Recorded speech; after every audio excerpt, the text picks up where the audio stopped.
Bulletin का बाकायदा आगाज करेंगे। कोरोना वायरस से 78 अफराद जाँ बहक हो गए, जिसके बाद अमवात की तादाद 18,993 हो गई।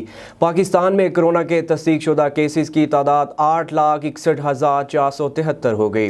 नेशनल कमांड ऑपरेशन सेंटर के ताज़ा तरीन अदाद-ओ-शुमार के मुताबिक गुज़श्ता 24 घंटों के दौरान 3,447 नए केसेस रिपोर्ट हुए। पंजाब में 3,19,365, सिंध में 2,92,644, खैबर पख्तूनख्वा में 1,24,484, बलोचिस्तान में 23,447, गिलगित बल्तिस्तान में 5,388, इस्लामाबाद में 78,200, जबकि आज़ाद कश्मीर में 17,945 केसेस रिपोर्ट हुए। मुल्क भर में अब तक 1,22,28,427 अफराद के टेस्ट किए गए।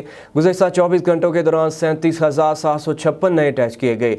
अब तक 7,62,105 मरीज सेहतयाब हो चुके हैं, जबकि 4,846 मरीजों की हालत तशवीशनाक है।